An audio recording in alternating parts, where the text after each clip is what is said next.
ఓం శ్రీ మాత్రే నమః. ఓం నమ శివాయ. ఓం నమ శివాయ. ఈరోజు ఈ వీడియోలో ధనుసు రాశి గురించి తెలుసుకుందాం. ఈ రాశి వారు ఈ నెల 29, 30, 31 తేదీల్లో కాస్త మీరు జాగ్రత్తగా ఉండాలి. అలాగే వారికి ఈ నెల ఇద్దరు దేవతలు ఇంటికి రాబోతున్నారు. ఆ ఇద్దరు దేవతలు ఇంటికి వచ్చి ఏదో సంకేతాన్ని ఇవ్వబోతున్నారు. అయితే ఆ 2 రోజులలో ఎటువంటి జాగ్రత్తలు తీసుకోవాలి, వారు చేసే పనులు ఏ విధంగా చేసుకుంటే వారికి అనుకూలంగా ఉంటుంది, ఏ ఇద్దరు దేవతలు వారి ఇంట్లో అడుగుపెట్టి అనుగ్రహం ఇవ్వబోతున్నారు, ఎవరు వస్తున్నారు, ఏ సంకేతం ఇవ్వబోతున్నారు, ప్రతి ఒక్కటి కూడా చాలా వివరంగా ఇప్పుడు ఈ వీడియోలో తెలుసుకోబోతున్నాం. ఈ సమయంలో మీరు చేసుకోవాల్సిన దేవతారాధన అలాగే పాటించవలసిన పరిహారాల గురించి ఈ వీడియోలో మనం వివరంగా తెలుసుకుందాం. అంతకంటే ముందుగా మీరు కనుక మన ఛానల్ని ఇప్పటి వరకు సబ్స్క్రైబ్ చేసుకోకపోతే సబ్స్క్రైబ్ చేసుకొని పక్కనే వచ్చిన బెల్ ఐకాన్కి ఆల్ సెలెక్ట్ చేసుకుంటే మేము ఇలాంటి వీడియోస్ అప్లోడ్ చేయగానే ముందుగా మీకు నోటిఫికేషన్ వస్తాయి. ఇక వివరాల్లోకి వెళ్తే ఈ రాశిలోకి సంబంధించిన వరకు వ్యక్తిత్వం ఏదైతే ఉంటుందో చాలా సున్నితంగా ఉంటుంది. ఎక్కువ శాతం వాళ్ళు మనసుతో ఆలోచిస్తూ ఉంటారు. ఎప్పుడు కూడా అవతల వాళ్ళకి మంచి జరగాలని కోరుకుంటారు. అదే వీళ్ళ ఫ్యామిలీ మెంబర్స్ విషయానికి వస్తే వాళ్ళ సంతోషమే వీళ్ళ సంతోషంగా భావిస్తుంటారు. అలాగే దానికోసం ఏదైనా చేస్తారు. వాళ్ళకి కష్టమైనా సరే, దాంట్లో వారికి నష్టమైనా సరే, అవతలి వాళ్ళకి మంచి జరుగుతుందని అనిపిస్తే ఖచ్చితంగా పని చేయకుండా ఉండరు. ఎదుటి వారికి సహాయం చేయడం ముందుంటారు. వేరే వారిని ఎక్కువగా సాటిస్ఫాక్స్ చేయాలని ఆలోచిస్తుంటారు. చాలాసార్లు ఈ మంచితనాన్ని మిమ్మల్ని ముంచేస్తుంది. అలాగే ఎక్కువ శాతం మనసులో వారిని మాటను వేరే వారికి చెప్పడానికి ఇబ్బంది పడుతుంటారు, జంకుతూ ఉంటారు. ఎవరికి కూడా మీ మనసును బాధని చెప్పరు. ప్రతి ఒక్క విషయాన్ని మీలో మీరు దాచేసుకుంటారు. అందరూ బాధపడుతుంటారు. ఎక్కువ మీరు ఆ భగవంతుడి మీద భారం వేసిస్తారు. అంత బాధ చెప్పుకుంటారు మనసులో మాటను. ఇదే మీకు ప్లస్ పాయింట్ అవుతుంది. ఎందుకంటే ఎవరి దగ్గర మన బాధని చెప్పుకోవాలో వారికి మీరు బాధని చెప్పుకుంటారు. అందుకే మీపై ఎప్పుడు ఆయన అనుగ్రహం చూపించబోతున్నారు. అందుకే ఈ నెలలో మీకు అనుగ్రహం ఇవ్వబోతున్నారు. ఇక రాబోయే టైంలో మీరైతే తీసుకోవాల్సిన కొన్ని జాగ్రత్తలు ఏమిటి అయితే అవి ఖచ్చితంగా తీసుకోవాలి. ఇటువంటి జాగ్రత్తలు మీరు ఈ సమయంలో తీసుకోకపోతే స్వయాన మీ చేతులతో మీరే కాళ్ళ మీద కత్తి వేసుకున్నట్టు, అంటే మీరు చేసుకున్న పనుల్లో మీరే దాన్ని చెడగొట్టిన వారు అవుతారనమాట. ఇక దీంతో పాటు రాబోయే రోజులలో 3 నుంచి 4 రోజులలో చాలా మంచి శుభవార్త రాబోతుంది. ఆ వార్తను మీరు కల్లో కూడా ఊహించరు. అంత మంచి సంతోషాన్ని మనసు కానీ మంచి ఎక్కడైతే ఉంటుందో చెడు కూడా అక్కడే ఉంటుంది కదా. కాబట్టి శుభవార్తలతో పాటు ఒక చిన్న ప్రమాదం కూడా ఉంటుంది. అది ఏమిటి అంటే మీకు శత్రువైన వారు ఎవరైతే ఉన్నారో వాళ్ళు అలర్ట్ అయ్యే సమయం అన్నమాట. అంటే మీ శత్రువులు ఏదో విధానంగా మీకు నష్టం కలిగించడానికి ప్రయత్నిస్తారు. కాబట్టి ఈ రాబోయే టైంలో ఏదైనా నిర్ణయం తీసుకోవాలనుకుంటే మీకు తెలిసిన వ్యక్తితోనైనా సరే, బంధువులతోనైనా, ఇంట్లో కుటుంబ సభ్యులతోనైనా ముందుగా మీ ఆలోచనలు ఏంటివి, ఎందుకు ప్రతి పనిలో ఆటంకం కలగడానికి మీ శత్రువులు అనేవారు రెడీగా ఉన్నారు. కాబట్టి ఈ విషయంలో మీరు కంపల్సరీగా జాగ్రత్తలు అనేవి ఖచ్చితంగా తీసుకోండి. ఇక రాబోయే టైంలో ఏదైనా కొత్త బిజినెస్ స్టార్ట్ చేయాలనుకుంటే దాన్ని ఆపేయండి. ఆ ఆలోచనలు పూర్తిగా మీరు కొంతకాలం ఆపేయండి. ఎందుకంటే ఈ సమయంలో అటువంటి ఆలోచనలు మీరు చేయటం కరెక్ట్ కాదు. సక్సెస్ రాదు, కలిసి రాదు.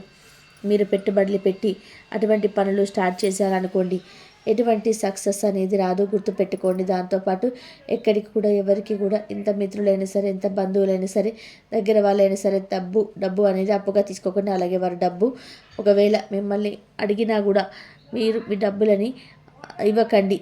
ఎందుకంటే మీరు మీ చేతిలో మీదుగా డబ్బులు ఇచ్చినా, మీ డబ్బులు తీసుకున్నా అది మీ అస్సలు కలిసి రాదనేది మాత్రం సూచిస్తుంది. కాబట్టి ఈ సమయంలో లావాదేవీలు మీరు ఎక్కువగా పలకుండా చూడండి, మంచిది.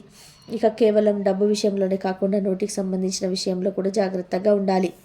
ఎవరితోనైనా మాట్లాడేటప్పుడు కొంచెం ఆలోచించి మాట్లాడండి. ముందుగా ప్రశాంతంగా మాట్లాడండి. ఆవేశపడుతూ కోపాన్ని ప్రదర్శిస్తూ మీరు మాట్లాడారంటే చాలా సమస్యల్లో పడే అవకాశం ఉంటుంది. భవిష్యత్తులో మీరు చాలా సమస్యలకు దారితీస్తుంది. అలాగే ఎక్కడైనా గొడవలు జరుగుతున్నా, అది మీ ఫ్రెండ్స్ మధ్యలో కావచ్చు, మీ బంధువుల మధ్యలో కావచ్చు, ఇంట్లో కావచ్చు, ఎటువంటి గొడవలు మీరు చేసుకోవడం మంచిది కాదు. ఎంత తక్కువ మీరు ఇన్వాల్వ్ అయితే అంత మంచిది.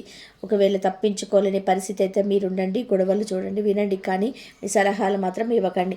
ఇక మీకు రాబోతున్న అతిపెద్ద శుభవార్త ఏదైతే ఉందో అది ఎప్పటిదాకా అనుకున్న పనులు మొదలుపెట్టి ఆగిపోయిన పనులన్నీ కూడా పూర్తి అవుతాయి.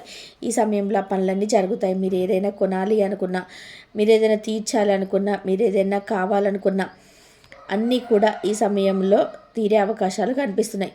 ఒకవేళ కుటుంబ సమస్యలు, బంధువుల సమస్యలు, కోర్టు సంబంధించిన సమస్యలు ఇలాంటివన్నీ కూడా సమస్యలు తగ్గుముఖం పడతాయి. ఏ సమస్య మీరు పాజిటివ్గా సమాధానం రావాలని కోరుకుంటున్నారో పాజిటివ్గా మీకు రిజల్ట్ అనేది ఉంటుంది. ఇక దానికి తోడు ఈ సమయం దూర ప్రయాణాలు చేసే అవకాశం ఉంటుంది. అలాగే ఈ ప్రయాణంలో కూడా మీరు మంచిగా ఎటువంటి గొడవలకు తావు లేకుండా ప్రయాణాన్ని ప్లాన్ చేసుకోండి. హ్యాపీగా ఎంజాయ్ చేయండి. ప్రణాళికను బట్టి మీ ట్రావెలింగ్ అనేది విజయవంతం అవుతుంది.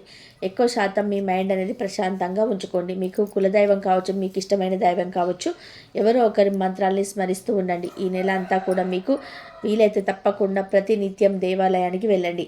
మీరు ఏదైనా సరే మీ పేరు ఏదైతే ఉందో ఆ పేరుకు సంబంధించిన దైవాన్ని దేవాలయానికి వెళ్ళి దైవ దర్శనం చేసుకోండి. లేదు కుదరదు అన్న పక్షంలో కనీసం దైవ పేరునైనా స్మరిస్తూ ఉండండి. మీకు అంతా మంచి జరుగుతుంది. ఇంకా దీంతో పాటుగా హెల్త్ విషయంలో మీరు చాలా జాగ్రత్తలు తీసుకోవాలి. ఎందుకంటే ఈ టైంలో మీకు జలుబు, దగ్గు వంటి సంబంధించిన ఆరోగ్య సమస్యలు వచ్చే అవకాశం ఉంది. దాంతోపాటు నడుముకు సంబంధించిన నడుము కింది భాగంలో నొప్పి కానీ ఇంకేదైనా ప్రాబ్లం కానీ ఉండవచ్చు. ఎక్కువగా టెన్షన్ పడాల్సిన అవసరం లేదు. కాస్త శ్రద్ధ వహించండి. మీరు ముఖ్యంగా చేయాల్సిన పని ఏంటంటే వాటర్ని ఎక్కువగా తాగండి. ఇకపోతే మీ జీవితంలో రాబోతున్న ఇద్దరు దేవతలు ఎవరు అంటే ముందుగా అన్నపూర్ణాదేవి. అన్నపూర్ణాదేవిని పార్వతీదేవికి మారు రూపం. పార్వతీదేవి ఎక్కడైతే ఉంటారో అక్కడే శివుడు కూడా ఉంటాడు. ఒకేసారి ఇద్దరు దేవతల అనుగ్రహం మీకు కలుగుతుంది. చూడండి, అన్నపూర్ణాదేవి ఎక్కువ శాతం ఎక్కడ ఉంటుందంటే మన కిచెన్ భాగంలో ఉంటుంది. కాబట్టి ఈ సమయంలో మీరు ఖచ్చితంగా నైట్ టైంలో పడుకుంటప్పుడు మీ ఉత్తర దిక్కులో మీకు ఈ కిచెన్లో ఎక్కడ ఉత్తర దిశ ఉంటుందో రాత్రి పడుకుంటప్పుడు మీ కిచెన్ అంతా శుభ్రం చేసుకొని నార్త్ సైడ్ చక్కగా ఒక నెయ్యితో దీపం వెలిగించాలి. లేకపోతే గోధుమ పిండితో నెయ్యి దీపం వెలిగించండి. అన్నపూర్ణాదేవిని తలుచుకుంటూ మీరు నెయ్యి దీపాన్ని వెలిగించండి. వెలిగించిన తర్వాత మీరు వచ్చేసి పడుకోండి. మరుసటి రోజు ఉదయాన్నే కొండెక్కిన దీపాన్ని తీసేసి గోధుమ పిండి అట్టు వేసి ఆవుకు కానీ కుక్కకు కానీ తినిపించండి. నిత్యం మీ మీద అన్నపూర్ణాదేవి కటాక్షం అనేది ఉంటుంది.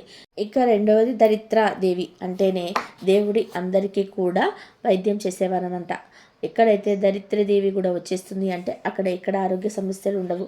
కాబట్టి రెండింటి మధ్యన అంటే రెండింటికి సంబంధించిన వాళ్ళు మీ ఇంటికి రాబోతున్నారు. మరిన్ని శుభ ఫలితాలు పొందడం కోసం ధనుసు రాశి చేయవలసిన నియమతర ఆరాధన చూసుకున్నట్లయితే ఈ నెలంతా కూడా అన్నపూర్ణాదేవి కటాక్షం కోసం ఆమె పేరు నిత్యం పారాయణ చేయడం వల్ల కుటుంబ సభ్యుల ఆరోగ్యం అనుకూలంగా ఉంటుంది. ఎటువంటి ఆకలి బాధలు దరిచేరవు. ఈ సమయంలో మరింత అభివృద్ధిని పొందడం కోసం మీరు పాటించవలసిన పరిహారాలు చూసుకున్నట్లయితే అన్నపూర్ణాదేవి ఆలయంలో అన్నదానం చేయించండి. అలాగే ఆవులకి ఆహారాన్ని తినిపించండి. చూస్తారు కదండి, వీడియో నచ్చితే ఖచ్చితంగా లైక్ చేయండి. మరిన్ని మంచి మంచి వీడియోస్ కోసం ఇప్పుడే మన ఛానల్ని సబ్స్క్రైబ్ చేసుకోండి. అలాగే మీ ఫ్రెండ్స్ అండ్ ఫ్యామిలీ మెంబర్స్లో ధనుసు రాశి వారు ఎవరైనా ఉంటే వారితో ఈ వీడియోని షేర్ చేసుకోవడం ఎట్టి పరిస్థితుల్లో మర్చిపోకండి. కానీ అంతకంటే ముందుగా మీకు ఒక ముఖ్యమైన విషయం చెప్పాలి. అదేంటంటే వీడియో నచ్చితే ఖచ్చితంగా లైక్ చేయండి. ఎందుకంటే మీరు ఇచ్చే లైక్ మాకు ఎంతో సపోర్ట్ని ఇస్తుంది. అంతకంటే ముందుగా మీరు కనుక ఇప్పటి వరకు మన ఛానల్ని సబ్స్క్రైబ్ చేసుకోకపోతే వెంటనే సబ్స్క్రైబ్ చేసుకొని పక్కనే ఉన్న బెల్ ఐకాన్ని క్లిక్ చేసి అందులో ఉన్న ఆల్ అప్డేట్ని సెలెక్ట్ చేసుకోవడం ద్వారా మేము చేసే ప్రతి వీడియో అప్డేట్స్ మీ మొబైల్కి ముందుగా నోటిఫికేషన్ అందుతుంది. మరి చక్కటి వీడియోతో మళ్ళీ కలుద్దాం.